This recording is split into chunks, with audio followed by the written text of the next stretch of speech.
창세기 15장 읽습니다. 믿음으로 산다는 것이 어찌 평탄하기만 합니까? 믿음으로 산다고 하여도 의심이 들 때가 있고 두려움이 올 때가 자주 있습니다. 그런데 문제는 그것 자체가 없는 것이 아니고 그런 것이 몰려올 때 그것을 몰아낼 수 있는 방법이 있다는 것이 더 중요할 것 같습니다.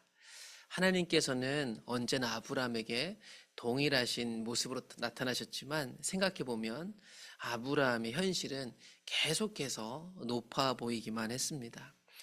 우리가 어제 14장을 봤을 때 아브라함은 자기가 그 땅에서 어느 정도 정착도 하고 그 땅에 사는 동료들도 생겼고 자기가 훈련시킨 사람들과 함께 싸움에 나가면 이기는 능력자이기도 했습니다.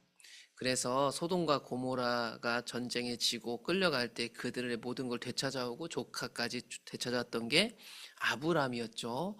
그 일 이후를 말하는 거겠죠. 15장에 가보면 이후에 여호와의 말씀이 환상 중에 아브라함에 임했더라. 하나님의 말씀이 아브라함에게 임했는데 하시는 말씀이 이랬습니다. 아브라함아 두려워하지 말라. 나는 너의 방패고 너의 지극히 큰 상급이니라. 아브라함 입장이 돼보잔 말이에요. 하나님 따라서 왔고 기근도 있었고 어려움도 있었지만 기반은 갖춰가고 있었고 비록 나그네였지만 능력자였고, 그런데 아브라함 안에 있었던 두려움이라는 건 뭘까요? 하나님은 그러나 언제나 동일한 목소리로 아브라함에게 다가오셨어요. 두려워하지 말라.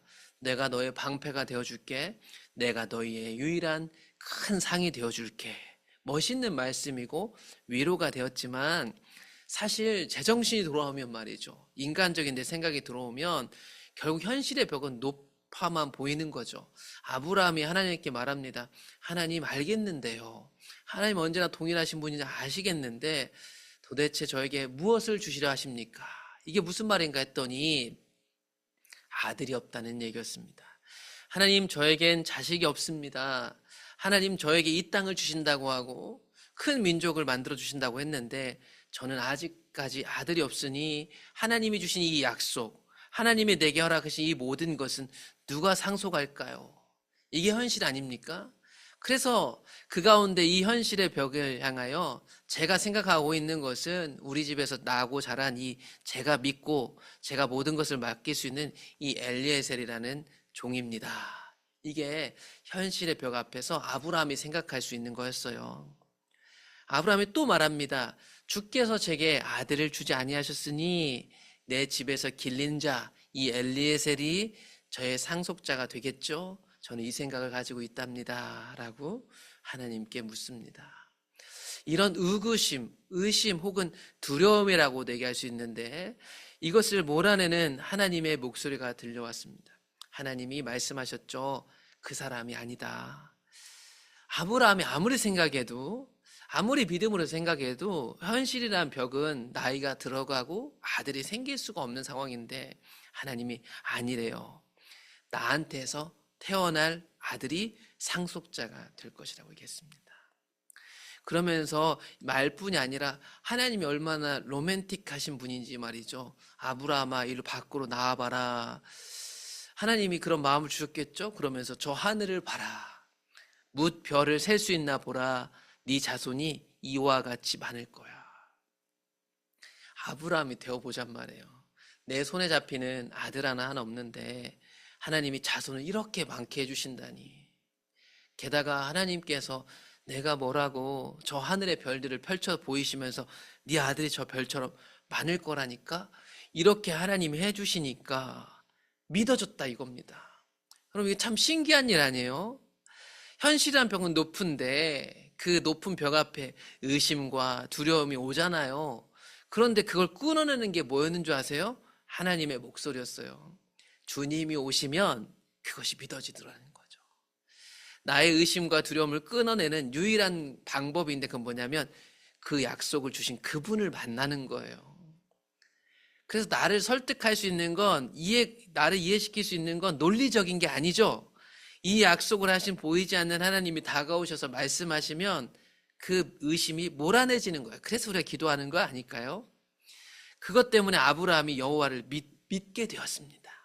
하나님의 말이 믿을만해졌습니다. 하나님이 믿을 수밖에 없도록 다가오셔서 말씀하셔서 아브라함 믿게 된 거죠. 그런데 또 그것을 가지고 하나님이 그래 아브라함아 넌 내 약속을 믿는구나. 너는 나와 너와 약속 가운데 의롭다 여겨주셨대요. 완전 떠먹여주시고 의심과 두려움을 다 풀어내시면서 그것을 믿을 수밖에 없는 과정으로 날 인도하시면서 그걸 믿었더니만 하나님이 그래 잘 믿었다 라고 여겨줬다는 거예요. 그러면서 하나님이 다시 한번 아브라함에게 인지시켜 줍니다. 내가 누구인지 잊으면 안 된다 아브라함아. 나는 이 땅을 내게 주어 소유를 삼게 하려고 너를 갈대아인의 우르에서 이끌어낸 여호와니라. 여러분 이 말 한마디면 다 끝나는 거예요. 그렇죠? 하나님이 나를 구원하셨다는 그 한마디, 내가 누구고 너를 어디에서부터 인도해낸다는 것을 알게 하시는 그 주님의 목소리면 다 끝나는 거죠. 그럼에도 질문할 게 많이 남았습니다. 하나님 우리에게 의심하고 질문할 수 있는 자유를 주셨으니까요. 주님께 물어야 되죠. 그리고 아브라함 얘기합니다. 하나님 알겠습니다. 그런데요. 제가 이 땅을 소유로 받을 것을 무엇으로 알 수 있을까요? 하나님 알고 싶어요. 하나님이 나의 약속하신 이루신 걸 저도 보고 싶어요. 하나님이 이것을 알려주시려는가 봐요. 그러니 질문하는 건 나쁜 게 아닙니다. 하나님께 질문해야 되는 거예요. 하나님이 그에게 나타나십니다. 나를 위하여 3년 된 암소, 3년 된 암염소, 3년 된 순양, 산비둘기, 집비둘기 새끼들을 가져와라. 재물을 준비하라는 거 보시니 알려주시려는 것 같아요. 그래서 아브라함이 그 모든 것을 가져다가 큰 짐승들의 중간을 쪼개고 쪼갠 것을 마주대하에 놓고 새는 작았기 때문에 쪼개지 않고 가운데 길을 내고 짐승 제물들을 준비했습니다. 왜 이렇게 쪼갰는지는 뒤에 가보면 좀 더 확인할 수 있어요. 주님이 알게 해주시기 기다리면서 짐승을 쪼갰더니 이 독수리과의 새들이 몰려듭니다. 사체 위에 몰려드는 특성을 갖고 있는 새들이었으니까요. 아브라함은 주님이 언제 알게 해주실까 그 짐승들 제물들을 펼쳐놓고 쪼개놓고 그 솔개를 쫓다가 잠들었던 것 같아요. 해질 때가 되어 아브라함의 깊은 잠이 임하고 큰 흑암과 두려움이 그에게 임하였습니다. 이제 알려주시는 거죠. 기어코 하나님이 알려주시겠다더니 확인시켜 주시려 나타나셨어요. 여호와께서 아브라함에게 말씀하셨습니다. 너는 반드시 알아라. 네 자손이 이방에서 나그네가 될 것이다. 그 나그네가 되어서 그 나라를 섬기겠고 그 나라 사람들은 400년 동안 너의 자손을 괴롭게 할 것이다.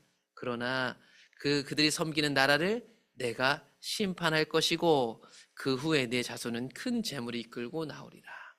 앞으로 여러분 이게요 400년 후에 일어날 400년 넘게 후에 일어날 일들입니다. 아브라함은 못 봐요. 그런데 그 못 보는 일인데 하나님이 이스라엘 자기 자손들에게 하나님이 별같이 많은 자손이라고 했는데 그들에게 일어날 일을 가르쳐 주셨어요.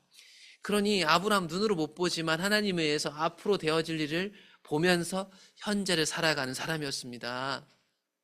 그러면서 아브라함에게 일어날 일도 알려주셨는데 너는 장수하다가 평안히 조상에게로 돌아가 장사될 것이다.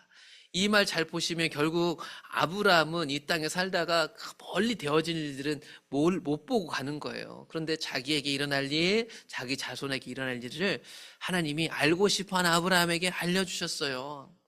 내 자손은 4대 만에 이 땅으로 돌아오리니 이는 아모리 족속의 죄악이 아직 가득 차지 아니하였기 때문이다.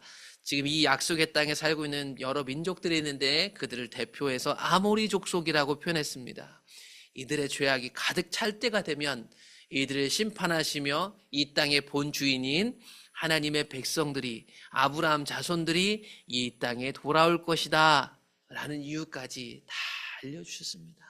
이 시간들이 왜 필요한지 하나님의 때 하나님의 시간이 아모리 족속의 죄악이 가득 찰 때쯤이면 돌아오겠구나 아브라함은 알게 됐죠.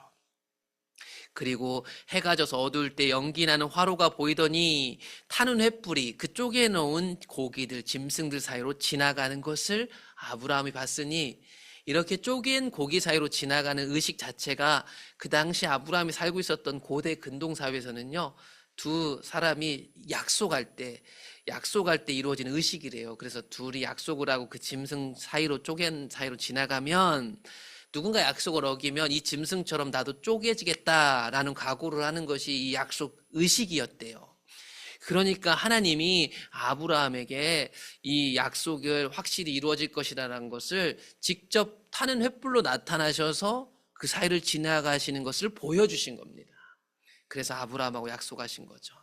그날에 여호와께서 아브라함과 더불어 이렇게 약속하신 겁니다. 그러면서 이렇게 말씀하셨대요. 내가 지금 네가 살고 있는 이 땅을 애굽강에서부터 큰 강 유브라데까지 네 자손에게 줄 건데 거기에는 지금 이런 사람들이 살고 있죠. 겐족소, 그니스, 간못, 헷, 브리스, 르바, 그리고 아까 대표적으로 하던 아모리, 가나안, 기르가스, 여부스, 이 사람들이 살고 있는 땅이니라. 지금 아브라함이 밟고 있는 이 땅, 이 땅에 아브라함의 자손들이 와서 살게 될 것이다 라고 약속을 주셨습니다.